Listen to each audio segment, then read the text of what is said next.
प्रधानमंत्री मोदी और एनडीए की सरकार बनी है, यहाँ पे आतंकवाद को समाप्ति हुई है। ये भारतीय जनता एनडीए की सरकार के बाद तो कश्मीर में जो प्रयास किए गए हैं वो आतंकवाद को कम करने के प्रयास किए गए हैं। और जो पाकिस्तान से या बॉर्डर से जो हमारे घुसपैठिए आते थे उस पर नज़र रखने का प्रयास किया गया। इसमें तो कहीं दो मत नहीं है कि सरकार ने जो कश्मीर में शांति बहाल और देश के कानून को बहाल करने के लिए, देश की अस्मिता को मजबूत करने के लिए काम किया। इसमें कहीं दो मत नहीं है। अब चुनाव का समय है, क्या मैंडेट वहाँ की जनता देती है वो अलग बात है, लेकिन मैं समझता हूँ कि प्रधानमंत्री जी का ये वक्तव्य कि एनडीए की सरकार ने आतंकवाद को ख़त्म करने का वहाँ प्रयास किया, ये सही है।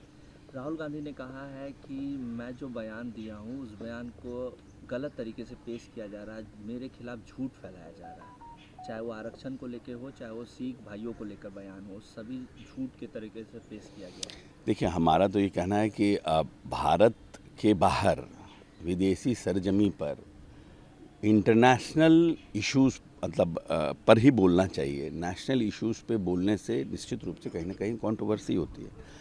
हम देश के अंदर किन्हीं परिस्थितियों में रहें, कैसी भी हमारी परिस्थिति, लेकिन विदेश की सरजमी पर हमारा चेहरा यूनाइटेड रहना चाहिए। अब हो सकता है कुछ लोग उसको तोड़ मरोड़ के भी दिखाते हों, लेकिन कोई स्पेस ही ऐसा नहीं देना चाहिए जहाँ पर आपको, क्योंकि हम बार बार कहते हैं कि जब अटल बिहारी वाजपेयी हमारे यहाँ विपक्ष में थे और जब यूनाइटेड नेशन में उनको मौका दिया गया तो उन्होंने देश की बात की, देश के अस्मिता की बात कही, देश हमारा कैसे हिंदुस्तान आगे बढ़े। तो निश्चित रूप से जो हमारे विपक्ष की कोई भी पार्टी को, आज कोई पक्ष में, कल कोई विपक्ष में होगा, विदेशी सरजमी पर हम पूरी तरह से, देश हमारा यूनाइटेड है, ग्रोथ कर रहा है, आगे बढ़ रहा है, हम प्रयास कर रहे हैं, जो हमारी इंटरनेशनल डिप्लोमेसी है उसके साथ रहना चाहिए। दिल्ली के नए मुख्यमंत्री आतिशी ने शपथ ग्रहण किया, उसके बाद पूर्व मुख्यमंत्री अरविंद केजरीवाल के पैर छुए। अब बताया जा रहा है उन्हें डमी मुख्यमंत्री, और एक तरफ आतिशी कहती हैं कि मेरा एक ही लक्ष्य है, फिर से पुनः अरविंद केजरीवाल को मुख्यमंत्री बनाना। देखिए, जो परिस्थितियां हुई हैं और आपकी जो स्थिति है उसमें तो निश्चित रूप से आपके जो लोग हैं वो निश्चित रूप से चाहते होंगे कि केजरीवाल जी पर जो लगा धब्बा है वो धुले। और लोकतंत्र में धब्बा तभी धुलता है जब दोबारा जनता का मैंडेट उनके पक्ष में आता है। तो बीइंग आप लीडर, आतिशी जी की ये जिम्मेवारी है कि मुख्यमंत्री रहते अपने नेता जो अरविंद केजरीवाल जी, क्योंकि संस्थापक वही हैं, उनके ऊपर लगे धब्बे को धोया जाए। अब कितनी इफ़ेक्टिव होती हैं, कितनी कारगर होती हैं, और जो सुप्रीम कोर्ट का जजमेंट है उससे तो किसी न किसी को नया मुख्यमंत्री केजरीवाल जी को बनाना ही था। तो ऐसी परिस्थिति में कितना इफ़ेक्टिव होती तो चुनाव का समय ही बता पाएगा। बीजेपी इसे डमी मुख्यमंत्री बता रही है। देखिए, मुख्यमंत्री तो कोई डमी नहीं होता है, मुख्यमंत्री तो कोई डमी नहीं होता है, क्योंकि दस्तखत का जो सिग्नेचर का पावर तो सीएम के पास ही होता है। आप सीएम को इन्फ्लुएंस कर सकते हैं, सीएम को कन्विंस कर सकते हैं, सीएम को आप अपने बातों पर प्रयास कर सकते हैं, लेकिन अल्टीमेट निर्णय तो मुख्यमंत्री का ही होता है। अब डमी है कि नहीं तो इनके कार्यकलाप से पता चलेगा। बेंगलोर में महिला को 30 टुकड़े करके रेफ्रिजरेटर में डाल दिया गया। बताया जा रहा है कि महिला बिहार की है, मॉल में काम करती थी। देखिए, बिहार हो, उत्तर प्रदेश हो, कर्नाटक हो, श्रीनगर की हो, कहीं की भी हो, इस तरह की दरिंदगी और इस तरह का जो भी लोग जिसको बोलते हैं हैवानियत का जो एक कुकृत्य है, इसकी जितना भी निंदा की जाए कम है। ये प्रश्न नहीं उठता है कि वो बिहार की थी, प्रश्न ये उठता है कि अभी भी समाज का एक बड़ा तबका, जो महिलाओं का तबका है, उसको समान सम्मान नहीं मिल रहा है और कहीं ना कहीं उनके साथ जास्तियाँ हो रही है। हमको और ऐसे सख्त कानून बनाने चाहिए। अब अभी कलकत्ता की घटना हुई, उसके पहले दिल्ली की घटना हुई, दिल्ली की घटना के बाद जो हमारा बस में जिस तरह से घटना हुई, निर्भया कांड, उसके बाद पूरा देश कितना आंदोलित हुआ और उसके बाद नए कानून बनाए गए, कॉर्पस भारत सरकार ने क्रिएट किया, राज्य सरकारों, लेकिन फिर भी ये घटनाएं इस तरह की हो रही हैं।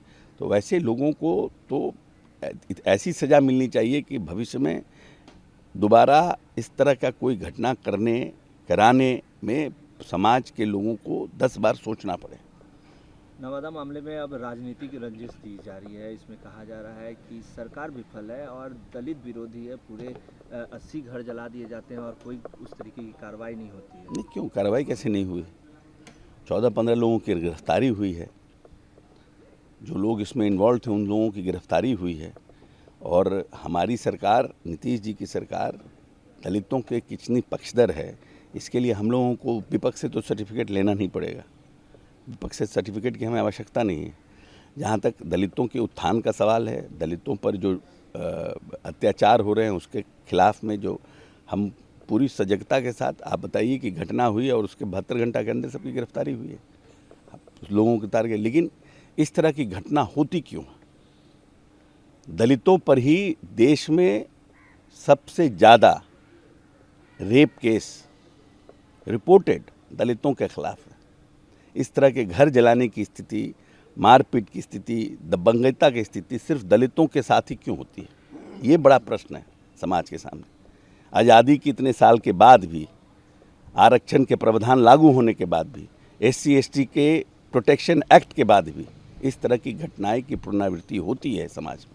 ये प्रश्न है।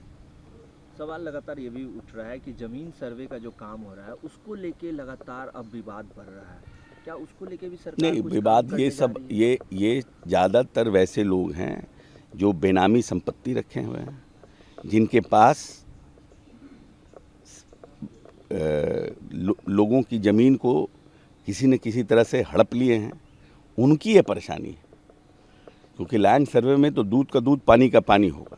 तो जो दबंग लोग हैं, जो इन्फ्लुएंशियल लोग हैं, वो किसी कीमत पर नहीं चाहते हैं कि ये सर्वे हो, इसलिए वो इस तरह का भ्रामक प्रचार कर रहे हैं। कल सुबह भी अपराधी ने एक व्यक्ति को हत्या कर दी। लगातार इस तरीके के इंसिडेंट हो रहे हैं। ये हत्या, देखिए, हाँ, फिर हत्या, हम कह रहे हैं अनऑर्गेनाइज्ड क्राइम किसी भी देश में रुका नहीं है। चाहे वो विकसित से विकसित राज्य, अमेरिका देख लीजिए, चाइना देख लीजिए, रशिया देख लीजिए, जो विकसित राष्ट्र हैं वहाँ पे भी घटनाएं होती हैं। हम ये नहीं कहते हैं, क्योंकि संविधान को नहीं मानने वाले लोगों की भी तादाद अच्छी खासी है। अब आप कहिए कि इतने दिन से आज़ादी है, नक्सल कैसे है? नक्सलिज्म कैसे है? डाउरी एक्ट बना, फिर भी हमारी बच्चियों को डाउरी एक्ट में प्रताड़ना झेलना पड़ता है। हमारे यहाँ SC/ST एक्ट बना, उसके बावजूद भी SC एक्ट में प्रताड़ना झेलना पड़ता है। तो दुष्ट प्रवृत्ति के लोगों की कमी नहीं है, लेकिन क्या सरकार वैसे लोगों के साथ खड़ी है, वैसे लोगों को बचाने की कोशिश कर रही है, या वैसे लोगों को दंड देने की कोशिश? सरकार संविधान प्रदत्त है कि नहीं है? ये नीतीश जी की सरकार संविधान के साथ खड़ी है कि नहीं खड़ी है, ये बड़ा मुद्दा है। बाढ़ को लेके क्या तैयारियां हैं सरकार की? क्योंकि कई ऐसे इलाके हैं जो जलमग्न हो चुके हैं। नीतीश कुमार भी कई बार हमारा आपदा प्रबंधन का जो हमारा SOP बना हुआ है, वो माननीय नेता ने कोसी त्रासदी के बाद आपदा प्रबंधन को न सिर्फ सशक्त बनाया है, मजबूत बनाया है, बल्कि हम DBT ट्रांसफ़र करते हैं इफ़ेक्टिव लोगों की लिस्ट बना करके, और वो काम हमारा बहुत अच्छे से चल रहा है। एक्सपेक्टेड नहीं था कि इस समय बाढ़ आएगा, क्योंकि बाढ़ की तैयारी पहले होती थी। और हमारा आज भी ये हमारे आयरनी है कि हम लगभग 30% रेन डेफिसिट में हैं, फिर भी हम बाढ़ का प्रताड़ना झेल रहे हैं। झारखंड में बारिश हुई, जिन नदियों में पानी कभी नहीं आता उन नदियों से बाढ़ आ गया। तो हम पूरी तरह से, हम समझते हैं हमारा विभाग, जल संसाधन विभाग भी, आपदा प्रबंधन विभाग पूरी तरह से मुस्तैद है, और जो लोग हैं उनको रिलीफ भेजा जा रहा है। रोहिणी ने इसी पे बयान दिया और कहा है कि सिर्फ कागजी काम से नहीं चलेगा, मुख्यमंत्री को कोई बड़ा निर्णय लेना होगा कि कैसे इन त्रासदी से बचा जाए। ये बड़ा निर्णय लेने का, त्रासदी से बचा जाए, तो बहुत काम हुए हैं और बहुत काम किया जा रहा है। बाढ़ के लिए कोई ठोस प्लानिंग नहीं होता है, क्योंकि बाढ़ का पानी जब फ्लश फ्लड आता है, वो किधर जाएगा, इसका कोई स्ट्रैटेजिक प्लानिंग बहुत नहीं किया जा सकता है, और इसको बहुत ठोस कोई स्ट्रैटेजी है भी नहीं। तो सरकार उन परिस्थितियों से लड़ने का प्रयास कर रही है। बहुत सी जगहों पर हमने बाढ़ के पानी को चैनलाइज किया है, बहुत सी जगहों पर हमने उस पर काम किया है, और हमें काम करने की आवश्यकता है। लेकिन है कि बाढ़ का ट्रेंड एवरी ईयर चेंज, हर जब जिस नदी पे बाढ़ आ रहा है उस पर आप प्लानिंग कर रहे हैं, पता चला कि कहीं और से बारिश आ गई, पूरी आपकी इन्वेस्टमेंट, पूरा आपका मैन पावर, पूरा आपका स्ट्रैटेजी फेल कर गया क्योंकि नई जगह से आ गया। तो बहुत से अभी जो नदियाँ अभी उफान ले रही हैं बिहार में, उन सब नदियों, अब देखिए पितरपक्ष चल रहा है, अब गया में फल्गु में बाढ़ आ गया, तो ये झारखंड में जो बारिश हुई उसका हम दंश झेल रहे हैं। तो परिस्थितियाँ भी अलग अलग रहती है, लेकिन हमारे नेता नीतीश कुमार जी इन सब चीज़ों पर बहुत लंबे समय से काम कर रहे हैं और इस सब चीज़ों पर काम हो रही है। जनरली हम देखते थे जब नेपाल में बारिश होती थी तो उससे हमें, तो कोसी से इस बार बहुत हमको समस्या नहीं हुई है, इस बार सोचिए हमारी छोटी छोटी नदियों से हो गई।